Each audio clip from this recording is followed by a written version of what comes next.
Thank you. Welcome. For those of you that may or may not know me, my name is Howard Weiner, and I am your Master of Ceremony.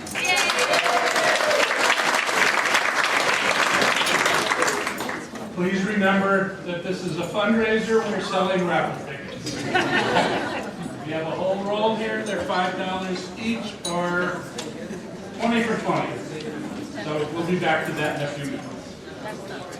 I have no idea what I'm doing up here. If truth be told, I suspect that Judy Rosenthal got all the way to the W's in her contact list until someone would take her phone call. And if truth can further be told, I only answered the phone because the caller ID said David Rosenthal. I thought he was looking to put together a golf team. If I knew it was Judy, I never would have answered. I will not follow in the footsteps of some of the previous verbose Master of Ceremonies. I have no desire to stand up here and tell bad Jewish jokes. I could make it a roast, but I don't really know enough about Jonathan. There isn't that much material to work with. I tried to look through the 14,000 emails that he wrote as president. I quickly got bored. None of them seemed relevant. They all dealt with a small Connecticut town near Bridgeport called Bethel. I don't know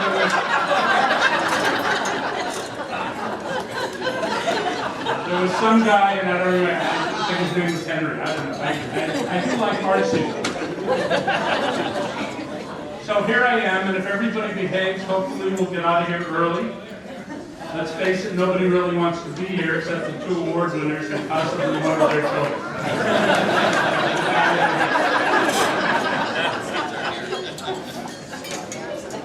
Welcome to the Bethel Men's Club Distinguished Service Award Dinner and Fundraiser. The Bethel Men's Club has been active continuously since 1955, shortly after the founding of Bethel Temple. Our main goals have always included connecting Jewish men with each other and supporting the temple. In 2003, the Men's Club held its first Distinguished Award banquet to honor Daniel Miller, who provided over 4 decades of extraordinary service to the Men's Club. We decided to use the opportunity of the DSA banquet to honor individuals who have provided extraordinary service to the Men's Club, Bethel Temple, and the entire community. The list of previous award winners is both varied and impressive, despite the fact that there are no climbing levels. Tonight we have the opportunity to add to this list by recognizing, thanking, and honoring Jonathan and Marci Alter.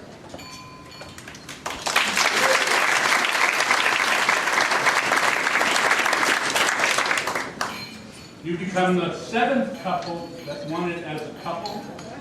And Jonathan, I hate to tell you, but you ought to thank Marci. Her vote was unanimous. And then there's Jonathan with, need I say more? I assume everyone in this room understands that the worst job in the not-for-profit world is that of synagogue president. The second worst job would be that of spouse of synagogue president. Sitting on top of that flow chart are these 2 Michigan Evanites who somehow felt that they could tell the real members on the correct side of the mountain what to do and how to act. And you know what? The funny thing is, they did. And they did it well, and with grace, and with decisiveness, and hard to believe, despite Jonathan's insurance company claims background, even occasionally with some compassion.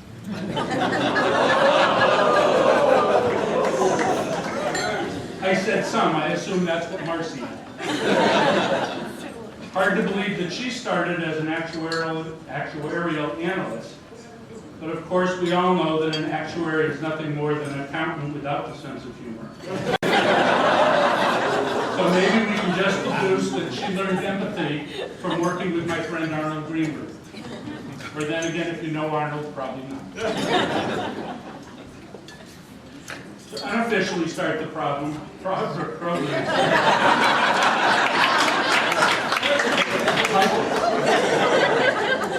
ask Marci and Jonathan, stay at your seats, but please stand up. And now I'd like to ask everyone here to please join me in welcoming these two superstars to rightfully be presented with the Distinguished Service Award, which they both received.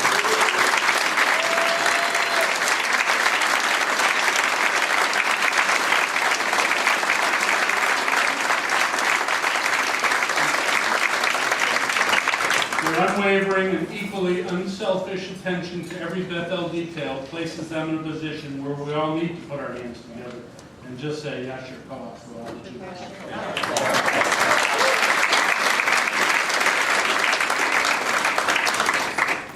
Tonight we will also be hearing very soon from the new president and CEO of the Hartford Jewish Federation. If you have not yet met David Warren, please take the time to do so. He not only has a tremendous amount to say, but he says it well. I do have to confess that I figured out that we first probably met each other on the 1987 March on Washington in support of Soviet Jewry. I haven't discussed it with David, but I clearly don't remember that meeting, and I suspect he doesn't either. We were successful, however. The refuseniks were eventually released. David and I have become reacquainted recently, and I'm thrilled that David is back living in the greater Hartford community. Please welcome to our program my friend David Warren.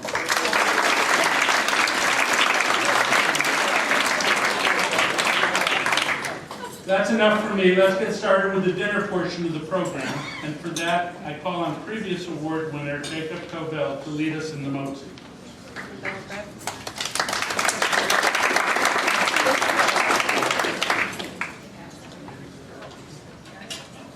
If you want to join in, there's bread on all the tables.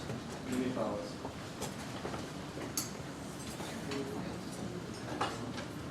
Baruch atah Adonai, Eloheinu melech haolam, motzi lechem mishparas.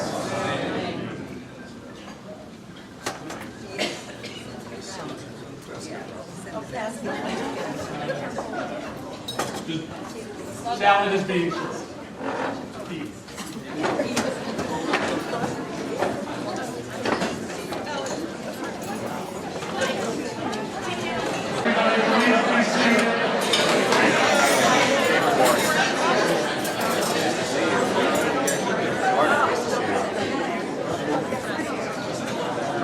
Running a little bit behind in the schedule. We got started late, so we need to kind of move along.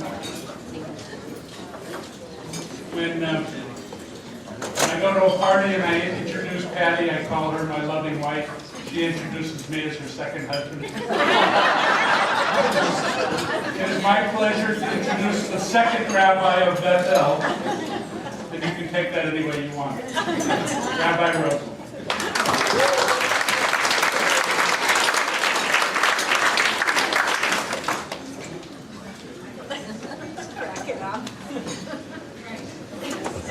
At least you know what the first one is.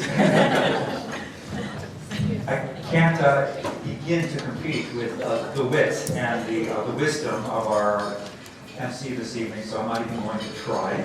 But in the spirit of joy and welcome that has been already established, it really is very, very wonderful to see everybody here. And for those of you who made it here, we welcome you to this side of the mountain. And to add a note of brevity and seriousness to our gathering this evening, I just have to say about Marci and Jonathan. First of all, I've had occasion to think about the memories of things we've been privileged to share with you and the boys becoming bar mitzvah, and many, many other things. And I know so many people in this room have their own memories of you, which are so beautiful and so wonderful to be able to bring back to light. And when I think of you, I think about your leadership, how it is a constant commitment that is powerful, understated, and individuals who really truly know the real, purposeful, helpful nature of leading, that it is really to imitate an iceberg. Most of the time, and most of the work is hidden from view. It is under the water, in the depths, behind the scenes, and invisible. Only the smaller, visible elements are available to the eye. And that is what you bring forward. Marci, in my mind, you are a mitzvah machine. Not simply because you have led mitzvah days in its various forms, and mishloach manot, and many, many other programs, but also because you deeply, deeply care about people. And you work in ways that nobody knows anything about just to make their lives better. And it's a wonderful, wonderful thing. And the quality of love that you bring to improve lives in times that are both challenging and joyous is something that we truly, truly admire about you.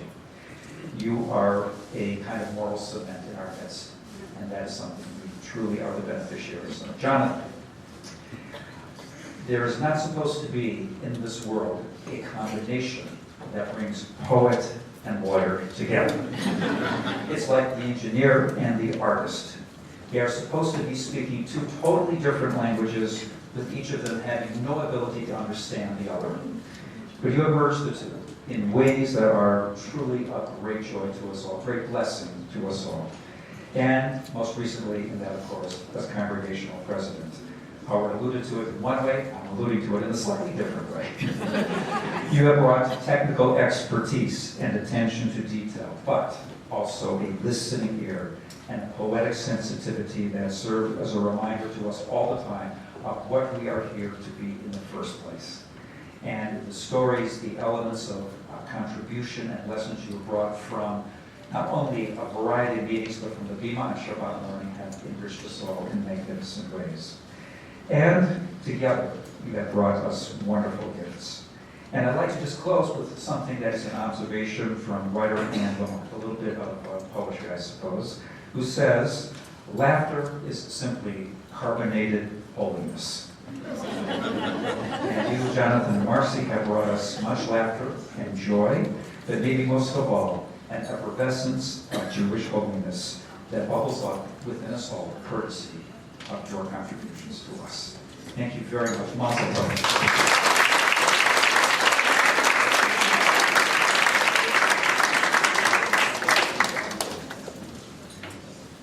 Before we go a lot further, I do want to just take a minute to thank the organizer of this event, Bruce Sheen, and the co-presidents, Cindy Graff and David Diamond. Thanks for the And Phil. Oh, I'm sorry, Phil Schultz. And Jacob Cobell. And Jacob Cobell. And Sharon Levine Sheen. Rita Citron. It is now my pleasure to turn the evening over to your president, Judy Rosenthal, who is going to make some remarks and introduce our guest speaker. Judy.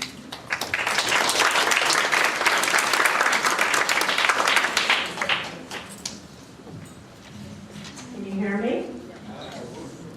Thank you very much, Howard, for having me follow that person. So easy. Marci and Jonathan, David and I want to extend our warmest congratulations to you on your achievements at Bethel.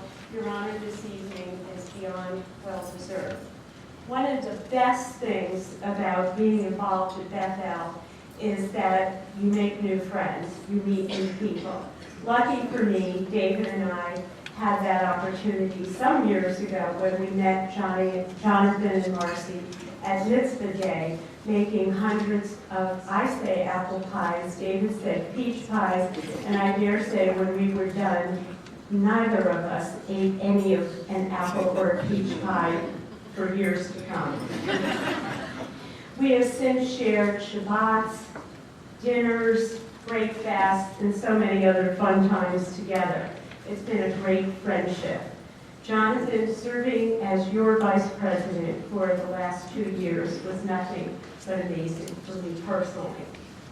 Jonathan, you have the wisdom of an owl, the grace of a swan, and the eye of an eagle. Ladies and gentlemen, this is a man for the birds. That is my first and only and last attempt at making a joke. I can't do it. All kidding aside, your leadership, wisdom, and generosity have always been motivated by your unstinting commitment to help on any and all issues concerning Bethel. Your wit, your sensitivity, and your wisdom are unparalleled. and Marci gets credit for your grace. Jonathan, you always demonstrate a willingness to speak your mind clearly and always with mentorship, great knowledge, and well-researched teaching behind your initiatives, as the rabbi said. You know I love your insane sense of humor, and by the way, I've only received a few cartoons lately, and I could really use them about now if you catch my drift. You always know when to give a hug, to send jokes, to cheer me up, especially when David and I couldn't be here last year. And of course, discussing our beloved dogs, who we treat like family, and our critiques of movie reviews. No, we haven't made the national news yet, but we feel like we know what we're talking about. Marci, you and I have been on every single spring committee event together. You offered your amazing creativity and willingness to take on every challenge, especially with your incredible IT skills. Your positiveness, your energy, and always willing to help all things Bethel and our community too are extraordinary. We've been on lots of crazy rides together, whether it be trivia, rock and roll bingo, or random acts of kindness. And you do everything with a smile and a willingness to implement fun and to share and ensure that we all have a good time. Your integrity and your mantra to be the best of friends is always very near and dear to me personally. Everyone wants success, but it only truly follows those who make a true approach to achieving it. You both know that hard work and dedication has a destination, which is success. As I have previously said to both of you, you know when to step in, step up, and take a stand. Marci and Jonathan, you make us all so proud. You've proven yourself on timeless occasions. You're both standouts. You both always exceed expectations of the people around you, no matter what the task at hand. You make the impossible possible, and you take each target with aim, always aiming high. Your enthusiasm and insights are truly inspiring. You always stay focused and organized. May you both always achieve great things. And I'm so glad I'm always on your team. Marci and Jonathan, you always hold a special place in our hearts.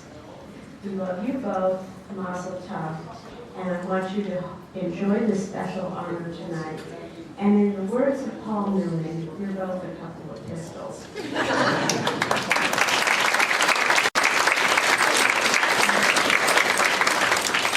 And now it's my pleasure to introduce our keynote speaker, David Warren, and I'd like to welcome his wife, Sari, to our Hartford community. And I've known David for the last several months, and I can honestly say you are truly one of the most inspirational leaders I have met in this community in my journey in the Hartford community in a long time. It's been my privilege to get to know you. Anyone who can text me from Argentina at midnight, I give you a lot of credit. David, as Howard said earlier, is our new president and CEO of the Jewish Federation of Greater Hartford. He was previously with the Anti-Defamation League, where he serves over the last 24 years in a variety of senior positions, including Vice President of Regional Operations, Director of ADL's Education Division, and Regional Director of ADL's St. Louis and Connecticut offices. He was previously in private legal practice, specializing in corporate law and bankruptcy. David received his BA cum laude from Brandeis University.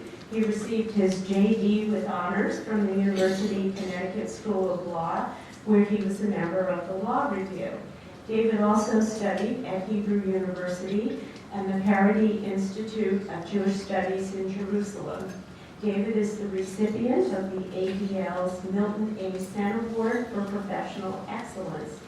David, we're so fortunate that you said yes and to joining our Jewish Federation and our Hartford community. So everyone, please join me in welcoming David.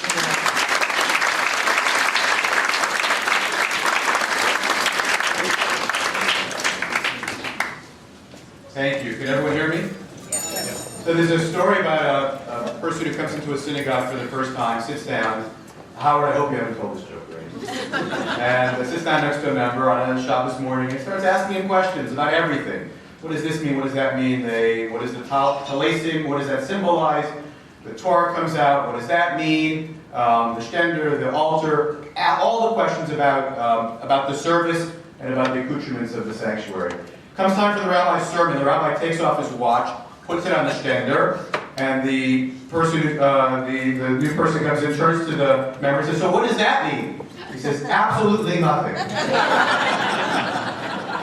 So with that, Judy, and the 20 minutes that I have, I'll do my best. Jonathan, Marci, your work is incredible. It would be Dayenu if it was just a descriptor of your work for Bethel. But your impact and your influence across this community is extraordinary. I'm pleased to be here tonight at this event, and I'm really excited to get to know you and work with you going forward. And Judy, your leadership, entering your term, is extraordinary. We're really very, very pleased to be able to work with you in this new role together. Thank you, and thank you for inviting me. And I want to acknowledge, there's so many people that I know here tonight, so I'm going to not acknowledge, lest I leave people out, except for Carolyn Gitlin, who is the board chair as of September 1 of the Jewish Federation, an extraordinary partner, and I'm so, so pleased to be able to work with you.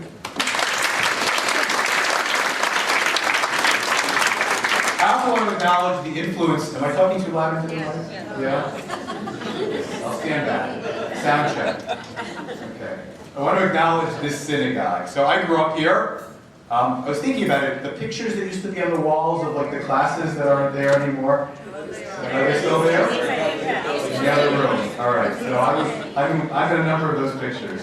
And so this synagogue for me was formative. Going to Hebrew school, going to Midrashah, which was based here, really had an indelible influence on me. I could go into specifics, we don't have time, but I think it's fair to say that I wouldn't be standing here today but for the influence of Bethel Synagogue. And I also want to acknowledge Rabbi Kessler of blessed memory. I have memories, we moved here when I was 10 years old, and I have deep memories of sitting from age 10 in the synagogue, listening to his sermons on the high holidays, and particularly his sermons about Israel. Every year, seemingly, he covered that topic, and he covered it with such a depth of passion and erudition that I think it lit a spark in me as well. So I feel a deep connection. I want to start with a story that I saw this week that I think provides a good context for my brief remarks. So there's an organization called Right On for Israel. It was founded by, I believe, by Linda Scherzer, who was a CNN reporter, and it brings young Jewish students together to learn about how to defend Israel, how to speak, how to advocate, how to engage in their milieu, in their contexts, particularly on college campuses for Israel. So this story took place in March of 2011. There were 50 teenagers from Jewish schools around the country who were finishing a trip to Israel. It was their last day in Israel on this 3-week trip, and they went to visit Har Herzl, Mount Herzl. And they were visiting, they were observing the silence. And one of the 50 students saw a couple in the distance weeping at a grave. And he walked over to them and he introduced them. The mother was weeping, the father was very melancholy. And he said, "What's the matter? Whose grave is this?" Father's name was Ido, the mother's name was Penina. On the grave, on the tombstone, was written Erez Deri. And the mother responded, "This is the grave of our son. He was the light of our family, the light of our life. It's amazing, bright, splendid, handsome." In 2006, some of you recall, Israel went into Jenin, which at that time was a nest of terrorism and a very difficult operation.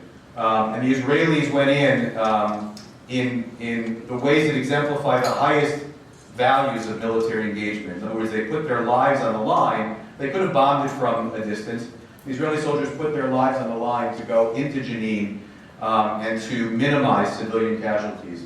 And their son, Erez, had been killed in that operation. So this was now 5 years later. And the mother explained that the family couldn't move on. It just never got it together. The whole family, younger brother in particular, couldn't move on, couldn't date, just was not involved socially.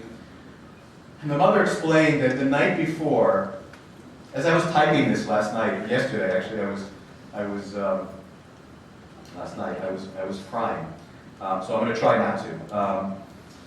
So the mother appeared in a dream the night before this encounter, and he said to the mother, this is the mother giving over her dream, he said to the mother, Ima, lama ad kol kach atzuba?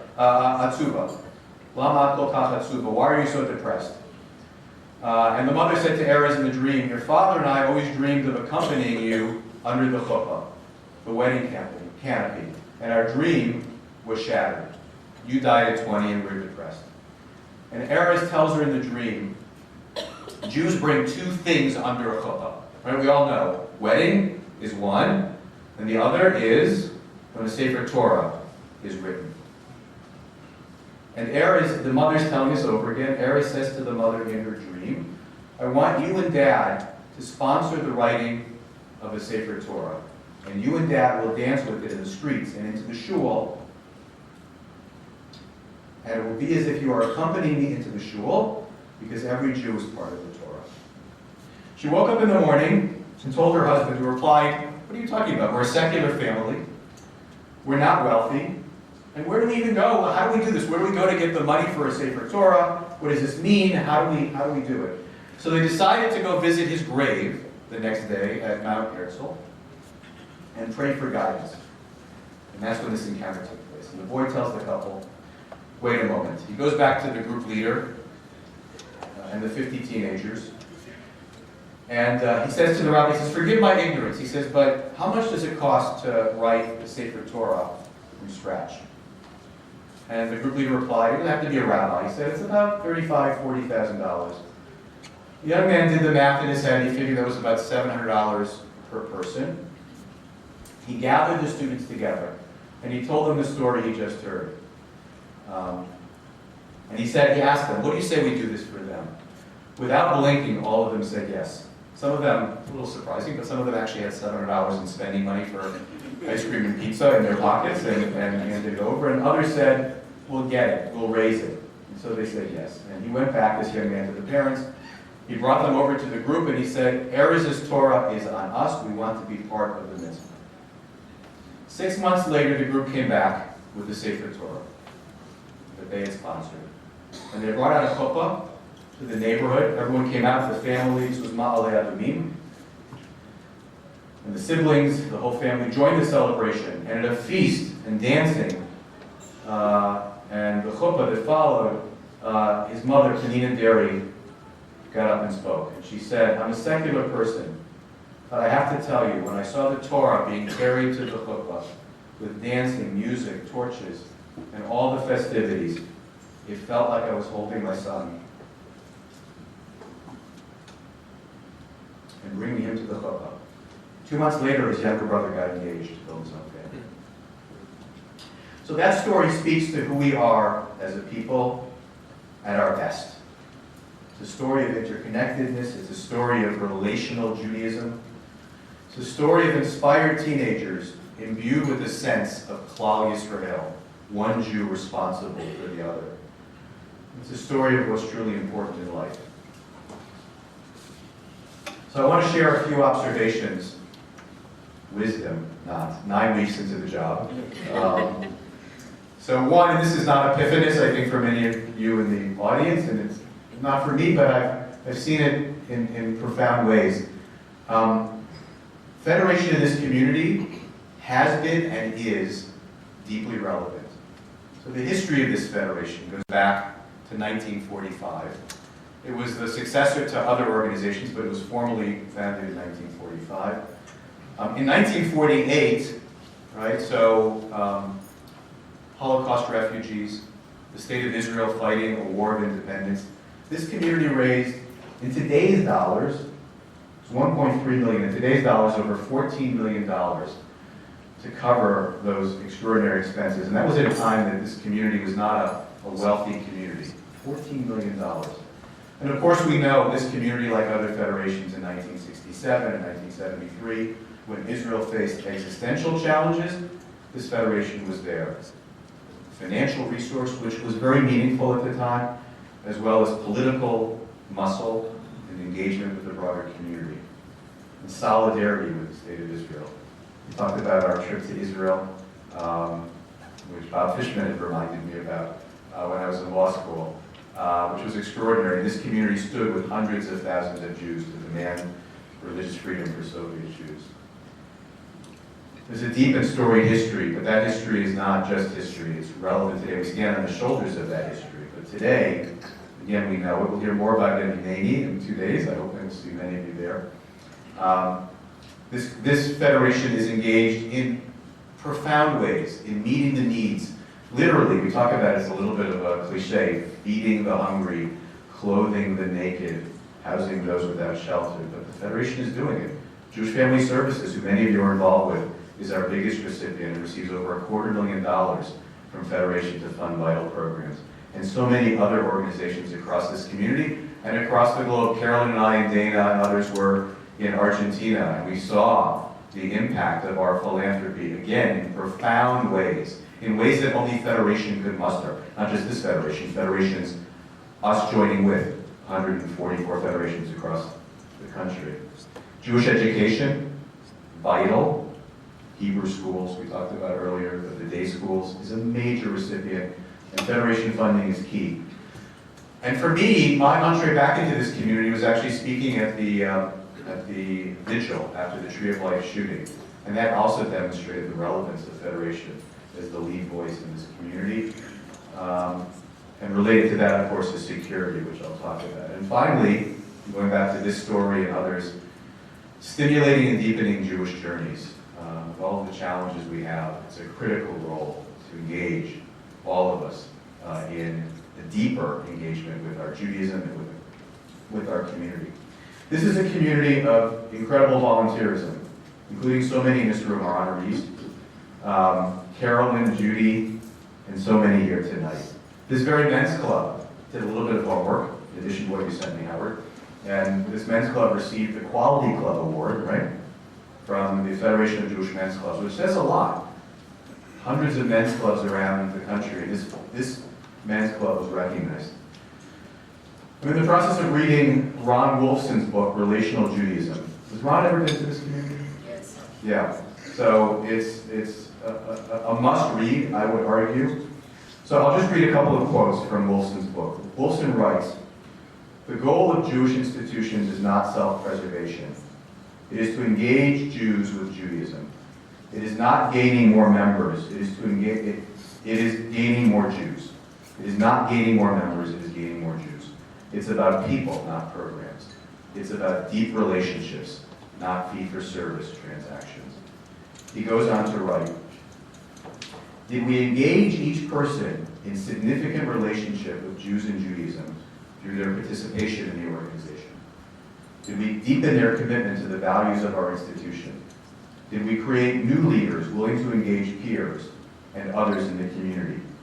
Did we guide them to grow in their relationship with Judaism in one or more of these ways? Connection to self, to family, to friends, to Jewish expression, to community, to Jewish peoplehood, to Israel, to the world, to God." Under Rabbi Rosen, and the professional and lay leadership here, I know that relational Judaism is a priority. I asked Carolyn earlier if I could share this story, but I know Carolyn and Judy and one other person, Steve? were bas mitzvahed. Oh, no. We're bas mitzvahed here together. Marci who? Thank you. Marci, we're bar mitzvahed here. And Carolyn, I know you described that as like the seminal Jewish experience of your life. That says so much about Bethel. It says a lot about the three of you as well. But again, this is a community that prioritizes relational Judaism. I'm going to wind down, Judy, but I'm going to wind down with some challenges and then sort of where we're going. So it's no secret that we're at what I think some would call an inflection point in terms of some of the challenges we face. They include, and each of these could be a lecture, demographic challenges, shifts in population, right? So we know we haven't done a demographic study in this community in a lot of years, but we know there's some shift in population. We're an aging community. The Halal, in general, we're an aging community. This community a little bit more aged than other Jewish communities. Assimilation is and continues to be a major factor. You can look at online the Jewish Federation of New York demographic study of several years ago, and the Pew study. And the numbers, even from their last study, are pretty sobering in terms of the disconnectedness and greater assimilation. Post-denominational identity. In a way, maybe it's Jews are finding different ways to engage, but in this sort of post-denominational era, they're engaging less with our institutions. It speaks to other forms of sort of a la carte engagement in Judaism as well, but they're engaging less. And that's a challenge for our institutions. Jewish illiteracy. Going back to my story, so these were 50 young people who were exemplars of responsibility to the Jewish people, of feeling a responsibility, understanding that what connects them, Jews from Boston and Texas and Los Angeles, to a couple from Ma'ale Adumim is indelible. But there's less and less of that. And I'm seeing it everywhere I go. I think some of you may see it within your own families, within your own environments. But what we grew up with in terms of a sense of responsibility to the Jewish community, Israel, but in other ways, there's less, it's dissipating. Israel, there's a growing split within our own community, and then there's a split, of course, between the American Jewish split, but a differing worldview, speaking broadly, different belt and shock, American Jews and Israelis, and that's sort of becoming broader as well. And existential threats to Israel, right, at a time of all these challenges and in a way sort of fraying a bipartisan support for Israel, the challenges facing Israel. Israel is strong, but it faces existential threats. Anti-Semitism, let's talk about that. We won't talk about that, but that's another topic, another lecture. I dwelt in that area for almost a quarter century. We know that on the right and on the left, anti-Semitism is growing and threatening our community. And then finally, polarization, which in some ways is among the most insidious. This sort of mirroring of the general community, this divide, this unwillingness to listen to the other, this challenge that we have to engage together on issues upon which there are common agreement. It's more and more of a challenge. These are some of the major challenges for the American Jewish community writ large. There's certainly challenges for the Jewish Federation, and there are challenges for Beth and for all of us. Some are global in scope, some are beyond the scope of any single organization to address. But I can say, again, without being glib, without being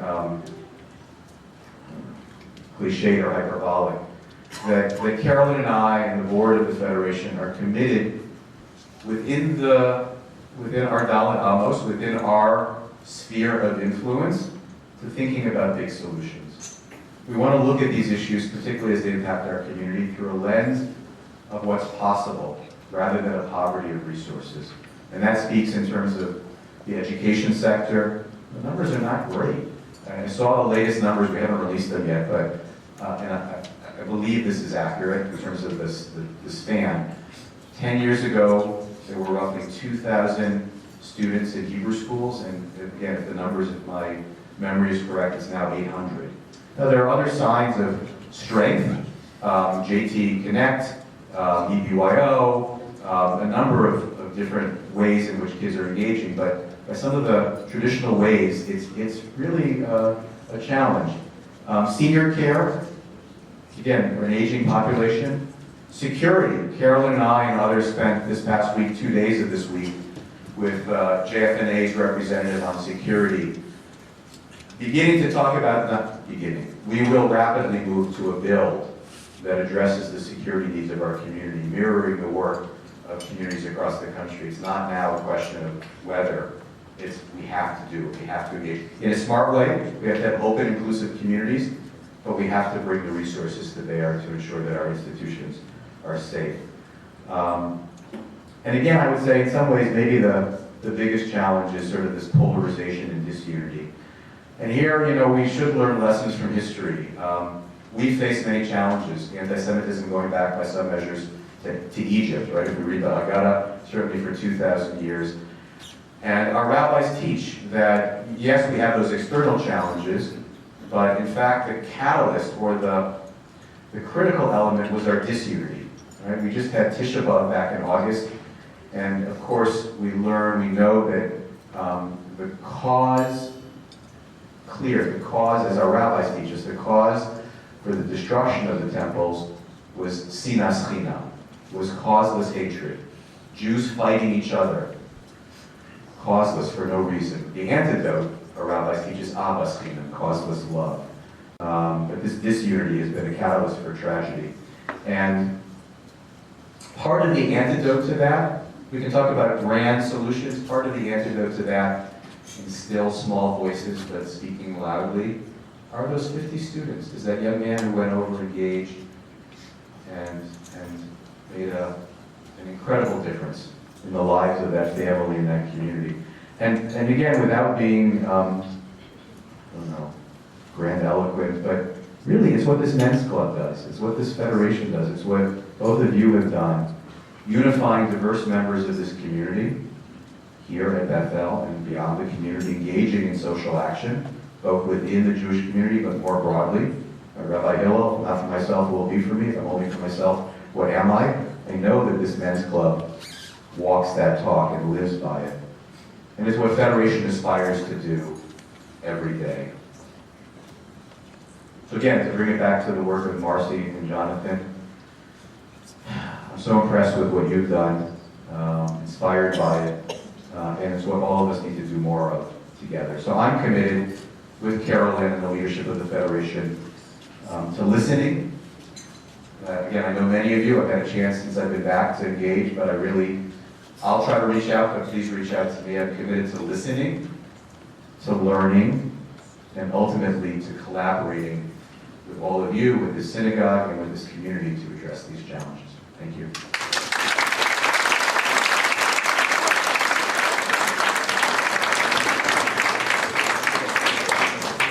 Thank you, David, for your insightful words, and we look forward to partnering with you as we go forward.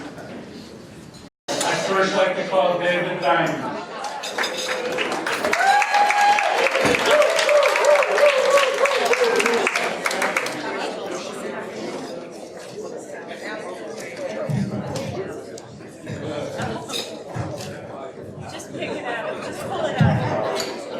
All right, thanks a lot, Howard. You know, with everything that the altars have done for the community and all the stories I have about them, I could speak for hours. But for everyone's sake, I'll make it brief. You know, we all know how Jonathan recently completed 2 years as Bethel president. And I have to echo some other remarks that he did a phenomenal job. One of the things that stands out is not only did he accomplish so many important things, but he always made people on the board laugh. Whether it was something funny he said at a board meeting or an email that had a cartoon attached to it, he always found some humor in everything.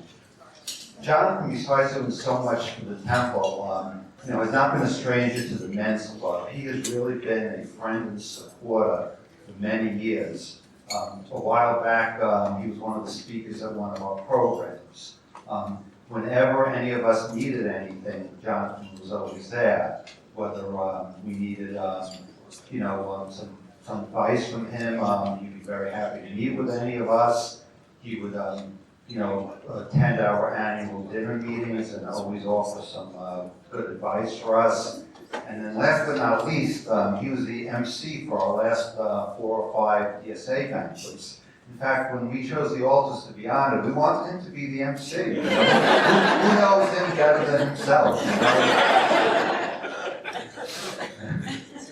He's really done a good job. Another example is several years ago, the men's club, the entire board decided that we would meet on a Sunday morning just to talk about our mission and what we're about and what changes we might want to make. And we needed a facilitator, and we knew Jonathan would be terrific.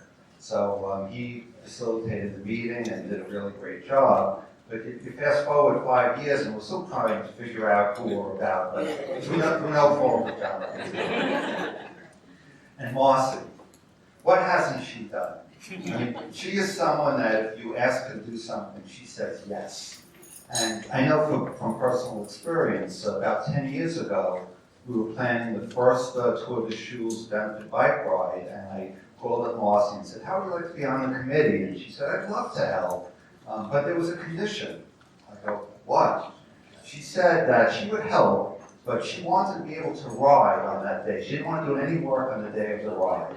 So we came up with the perfect job for her. She's extremely organized. So she agreed to be the head of volunteers. She would basically assign people things to do, and she would do nothing. And it'd be an easy job. Well, it turned out to be anything but easy, right? People would return her messages. They didn't like the shift that they were on. They wanted it later. They wanted it early. And they didn't like what they were doing.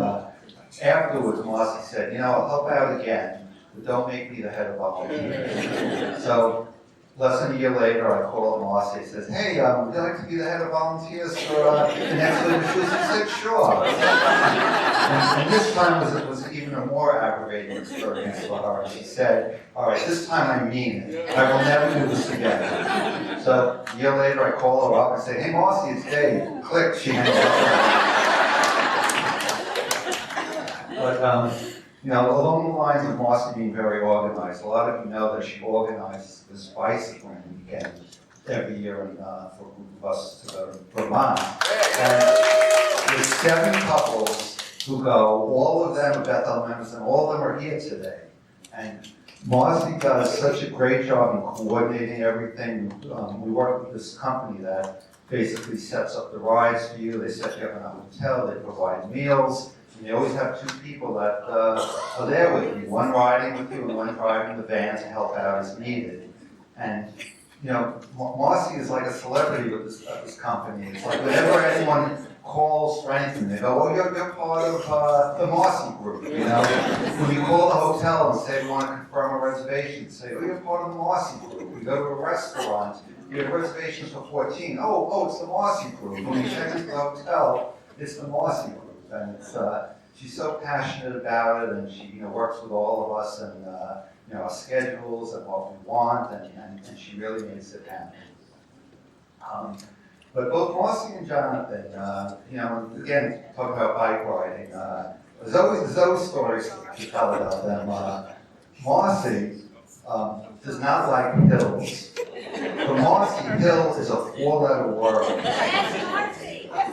So, this is a couple of years ago, we're on our ride, and I see Marci just standing still, straddling her bicycle. I go, Marci, what's up? She says, there's this hill in front of me. And I said, well, Marci, it's downhill. Most people don't like uphill. She hates downhill. And so she says to me, go ahead, Dave, I'll eventually catch up. You're right, you'll catch up.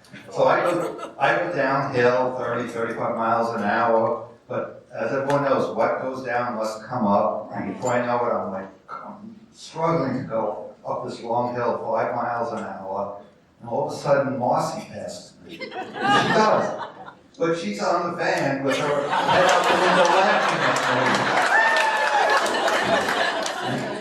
me. And Jonathan, this goes back a number of years. What?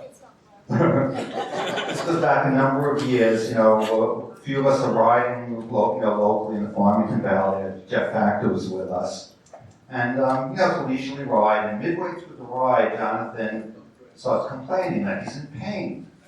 When we ask him, what's up? He says, I have stomach pain. And we thought that was really strange, because most bike riders will complain about their shins or their thighs. Very often it's their shoulders or neck from being hunched over on a bicycle. He's complaining about his stomach. But he said he could continue, and he does. And at the end of the ride, he says he's still in pain. So that night I sent him a note, hey, how are you? I don't hear back from him. The next day, I don't hear back from him. Well, I found out a couple days later that he was in the hospital. He had a hernia, nothing to do with bike riding. You know, we were riding, Jeff was a doctor, he's an allergist, so what does he know about stomach? He's a food allergy. So neither one of us could help him, but it turns out that Jonathan is okay. Well, whether I'm working with either one of them for temple-related activities or just having fun, they're a terrific couple that are just so much fun, and I'm really happy to see that you're getting this very well-deserved honor.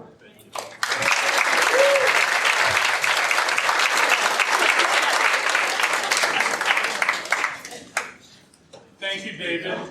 The good news is I'm so far off schedule that I've been fired. The bad news is they're making me finish the night out.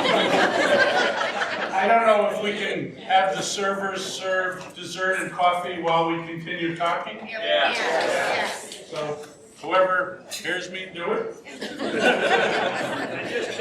That's an order. Please. It is now my privilege to call on Robin and Len Orenland, who are going to talk about the art.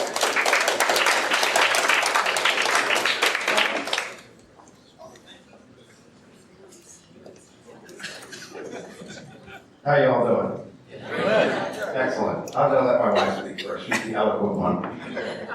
So this will be actually a little bit briefer because David Diamond took one of my stories, and he did it way better than I may have, so it'll be a little bit shorter. So Len and I are so thrilled and honored to be able to share a few remarks about our good friends Marci and Jonathan. We met the Alters pretty soon after moving to Connecticut 22 years ago. I met Marci while selling a line of children's clothing at a friend's house, and very soon after worked on one of her many committees, and this one was for a Hadassah fundraiser, and she was one of the co-chairs of this fundraiser. That was my first time seeing Volunteer Marci in action.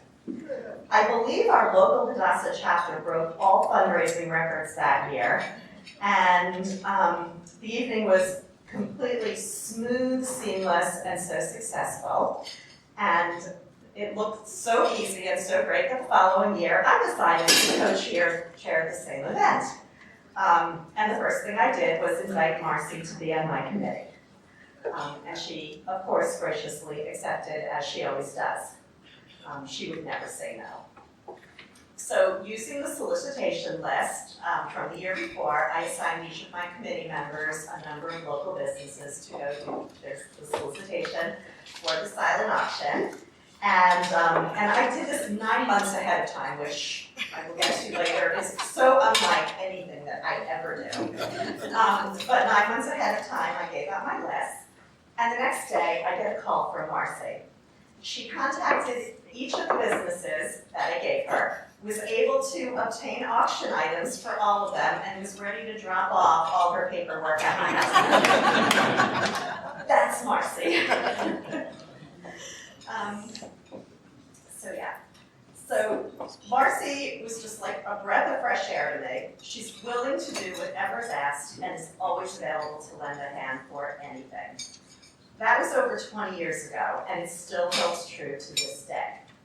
Marci is attentive to the smallest of details, takes immense pride in her work, and always does so with a smile on her face. She is kind, thoughtful, and caring, and she leads by example. Marci is the most organized person I know. And for those of you who know me, she and I could not be more opposite in that regard, and it's a constant source of laughter for both of us. Len and I have been fortunate to have several opportunities to travel, me with Marci on some girls' weekends, and Len and I with both of the Alters. Now, for those of you who know Len and I, we do everything on the fly. We often make our vacation plans last minute and arrive at the airport, pretty much just in time to board the plane. Marci makes her plans at least a year in advance, sometimes more. And she arrives at the airport with plenty of time to get her Dunkin' Donuts coffee and relax before her flight. I think that this is why every time I offer to give her a ride to the airport, she always declines to come. So, in closing, I just want to talk about a quality that Marci possesses that is most special and rare. As many of you know, Marci has the ability to strike up a conversation with anyone, anywhere. On the line at Dunkin' Donuts, at a hotel pool, restaurant, at the synagogue, anywhere. But what makes Marci unique is her ability to listen and truly engage with whoever she's speaking with. If I tell Marci's story, she will proceed to ask so many questions for clarification or to learn more about my situation. And she truly wants to learn and she truly wants to understand, what it is that I'm going through, what's going on. This quality has made a huge impression on me. So much so that I've incorporated Marci as an example when I used to talk to my children about the art of being a good listener. And in this world, it's so important and wonderful. Again, we are both so honored to share this amazing evening and are extremely thankful for our friendship with the authors.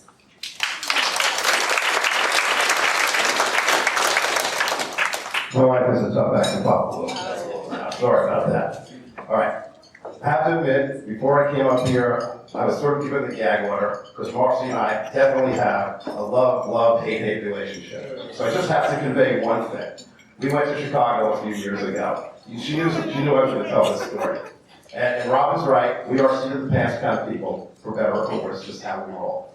Marci is obviously not that way. So we were at, I believe it was the Art Museum or one of the museums, and it was time to go to the airport to make our flight. Now, for me, 45 minutes before the flight is plenty of time to get on the plane. Many of you may feel that way, but I'm sure most of you are in the 1 to 2 hour category. Marci's in the 4 hour category. And so I thought, well, this is going to be fun. So I'm going to admit this. I sort of pushed off leaving the museum for as long as we possibly could, just to have a little fun with Marci to see how she could handle the pressure. Needless to say, that cab ride to the airport was the most stressful of my entire life. We did make it on time. She was cursing me the entire time. Yeah, I think we did cry. But such is life with Marci. And I just want to say, you are a godsend. For all that you do, and for the organizational skills that you bring to the table, it's incredible. I marvel at you. And you guys, both you and Jonathan, are quite literally godsends to the community, both from a personal and a communal nature. So let me talk a little bit about Jonathan, because I know he wants to talk about it. And I have to admit, I didn't really try to plan this as something that would be comic in nature, but we'll see what comes out here. I think John is the ultimate cruiser doer. And he is great with the gab, he loves to talk to people, he loves to engage folks, but he is exceptionally well considered and very, very thoughtful as well. I think his training, quite frankly, as a corporate bankruptcy attorney has instilled in him a patience and a negotiating savvy that served him well in his many temporal roles. So here's an anecdote for you. Just before, I guess about a year before you became president, when you were still first vice president, we all went to Florida together. And, we had a lot on our plate. We had to go to the next game, which we'll get to in a second. We had to go, we ate, we gorged ourselves, as a matter of fact, because that's what you do in South Beach. You do your art things, your bike ride, your beach. And in between all of this, John gets, I don't know how many calls from the temple about an urgent personnel matter that he had to deal with. Now, he wouldn't tell us what was going on, but you could clearly see the stress on his face. But from one moment on the phone, from one moment on a text, actually there's a lot more than one moment on a text, to let's go to the beach, let's ride a bike. He was calm, cool, and collected. The guy's amazing, just very, very incredible to me. And I just have to say that for all you do at the temple, both of you, you still find time to do the things at Christmas time, for example, when we go to the retreat house and cook a meal.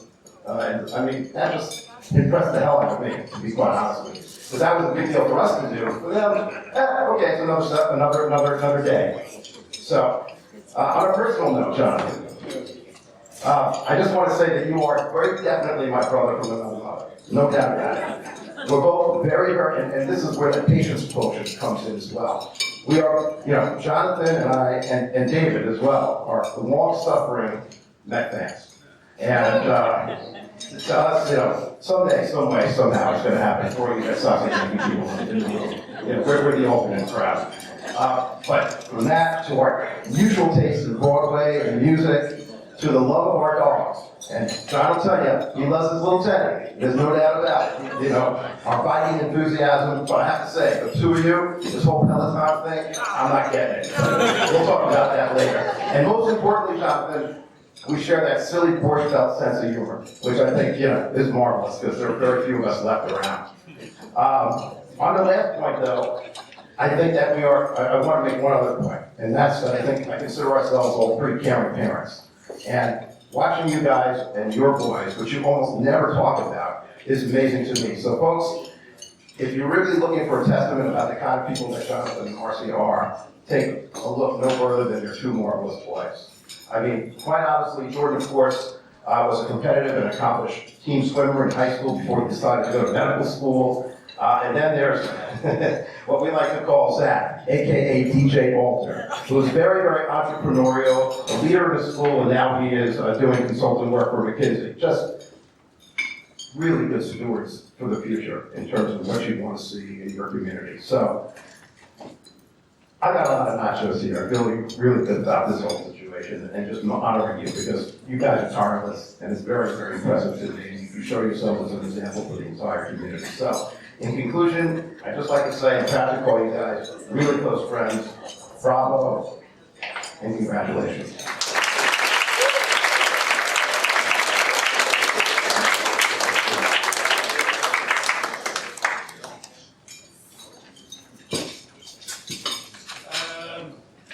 Okay, so we have, you can find the raffle prizes, so we're going to ask Karen Polinsky and Doug Evans to come talk about the office.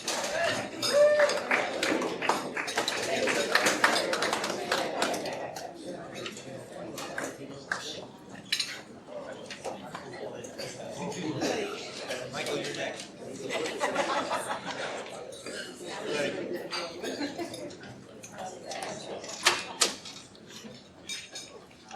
I am not a public speaker. Can you hear me? No. Okay, I'm not a public speaker. So I was very nervous when I was asked to speak about Marci tonight. Then I thought my husband would say, I'm really good at speaking to Marci. In fact, we speak every day, several times a day. So tonight I'll speak to you. Hi, Marci.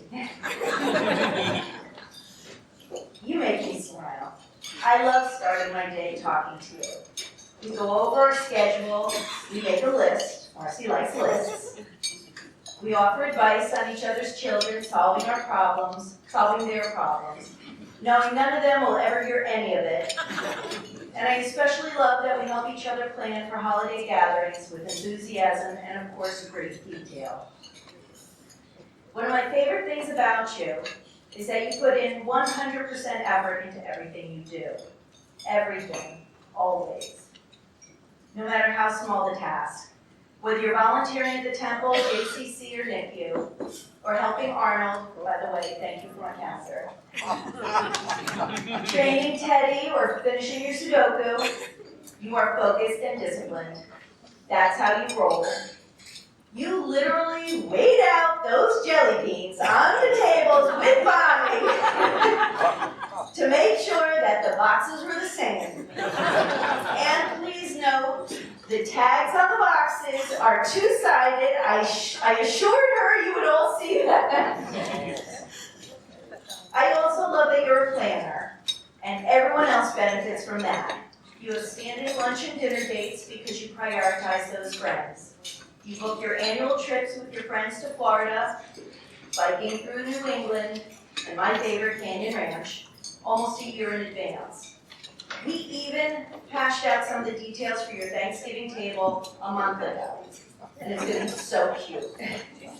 This is what you do. You plan, you help others, and you do it with 100% effort, prioritizing the happiness of those around you.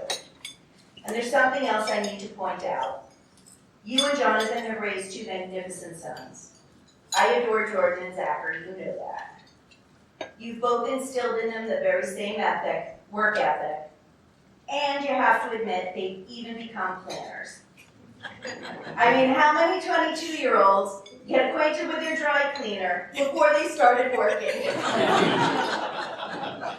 You set the stage and led by example. This is where you excel. You should be so proud. So tonight we're here to prioritize you and praise the amazing work you put forth for your family, friends, and community. I know you don't ever expect accolades, but you deserve it. You make an impact, and we're here to say thank you, and you make us smile.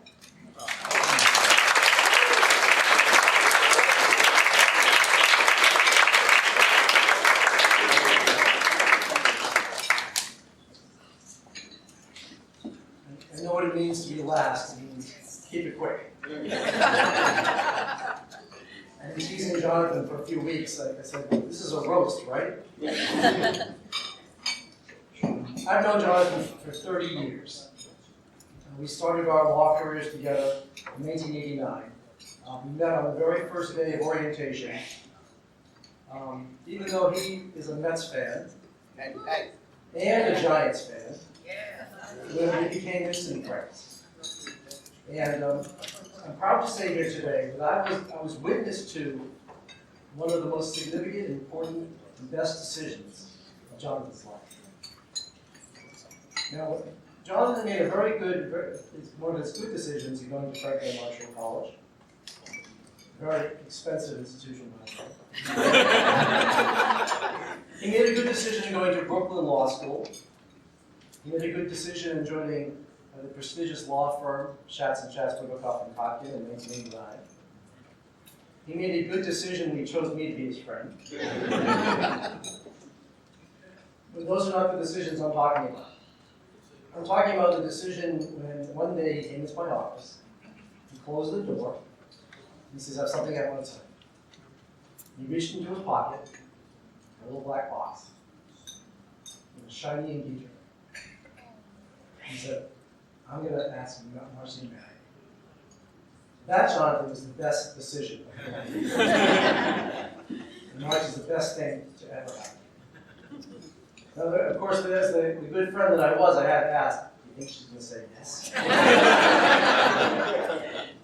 But we all know how this story turns out. Marci and I attended your wedding in New York, and all four of us have been best of friends ever since. And for where I stand, and my vantage point, Jonathan, over these 30 years, it's been rewarding for me to see you grow from a pretty good lawyer to exceptional. And our career paths, when we left the firms, our career paths have diverged. But one thing that's been unique for me is you've always managed a way to stay connected. You've always found a way so we get together and maintain the very strong friendship that we have. And that's important to me, and that's because of you, and I appreciate you always doing that. You distinguish yourself as a leader in our community, as a pillar of our community, but more importantly, a terrific husband, a terrific father, and someone I will always call my friend. Congratulations to both of you, Marci, for this most deserving.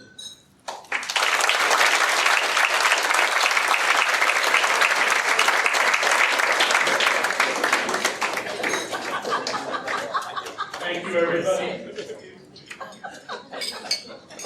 I love all this talk about going to gyms and doing stuff. I went to the gym today. They have a new machine. I could only use it for a half an hour. Maybe a little sick. Provides me with everything I need. Kit Kat, Mars.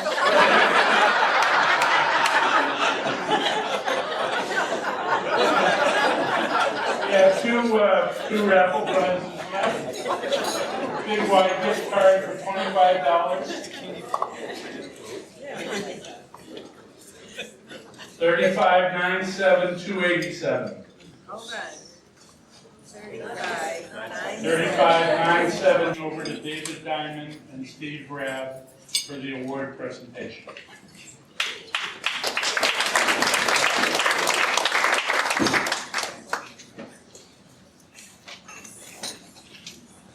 This is the fun part of the evening.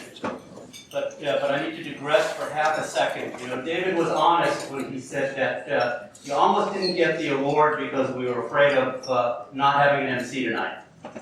And we did debate whether we were going to ask you to do it and give yourself the award. And we opted not to do that. And we decided to, at the risk of being sexist, man up and take a risk and try and find another MC. So I want to take a second before we make the award just to thank Howard for being our MC.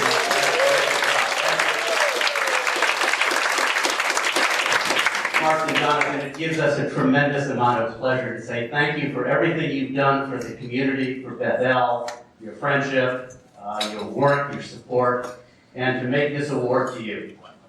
It reads, they who engage in the needs of the community, it is as if they have fulfilled the entire Torah, Jerusalem Talmud. The Men's Club of Bethel Temple presents this Distinguished Service Award to Marci and Jonathan Alter for their devoted service to Bethel Temple, the Men's Club, and the community. September 22nd, 2019, 22 Elul, 5779. So please come up.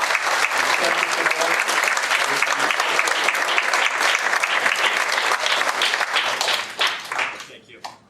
Thank you so much. Thank you so much.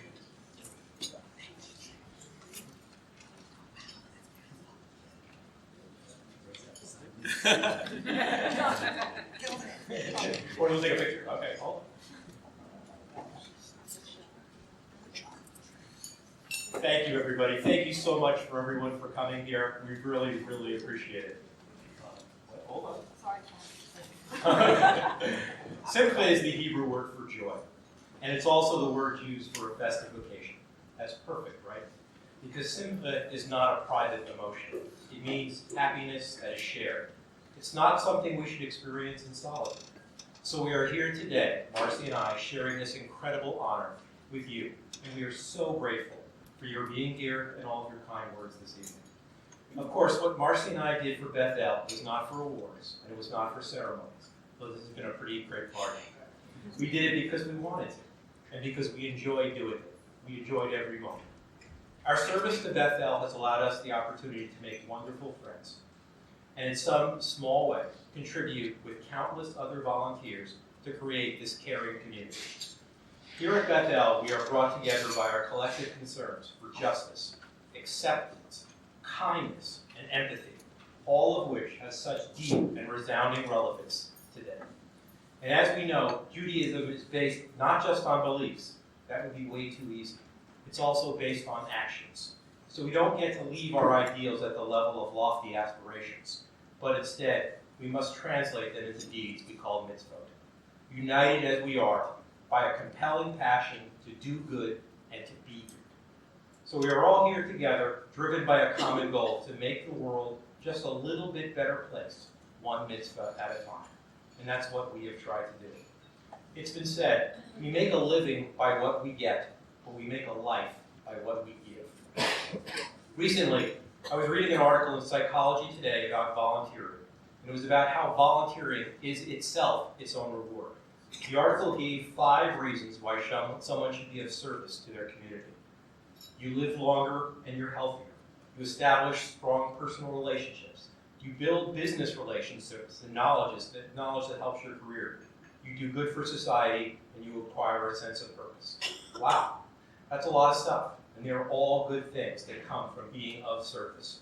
We should be thanking you. And so we do. Thank you for giving us the joy of belonging and the joy of community.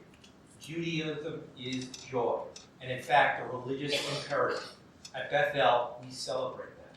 We are all here together as friends and as family, with faith in the promise and possibility of a better tomorrow. And there's a lot of joy in that, friends. L'chaim.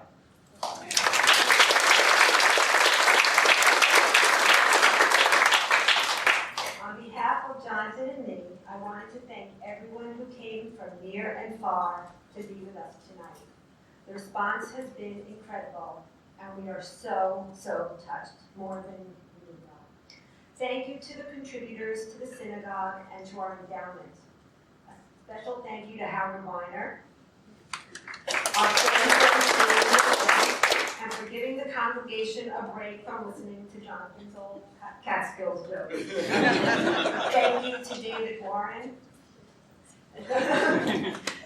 for speaking so eloquently, as well as all the other speakers who added their kind and at times humorous words. Thank you to Russ Selzer in the back for taking the event. Thank you, Rabbi Rosen, and all the clergy and staff for inspiring us every day. And last but not least, thank you so much to the Men's Club for putting this together, with a special shout out to Dave Diamond and Bruce Sheen. Thank you.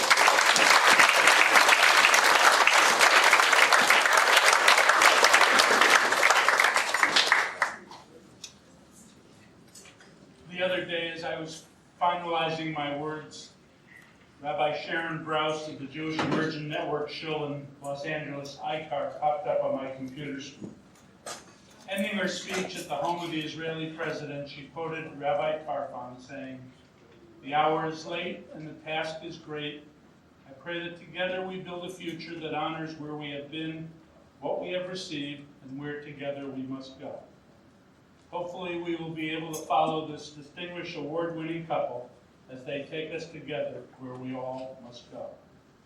Mazel tov to the altars. Thank you, David Warren. Thank you, clergy. Thank you, David Diamond, Steve Rabb, Jacob Covell, Phil Schultz, Bruce Sheen, Men's Club, and everybody who's here tonight. We are thankful and appreciative of your attendance, and we wish you all a Shana Tova, good, happy, and a healthy new year.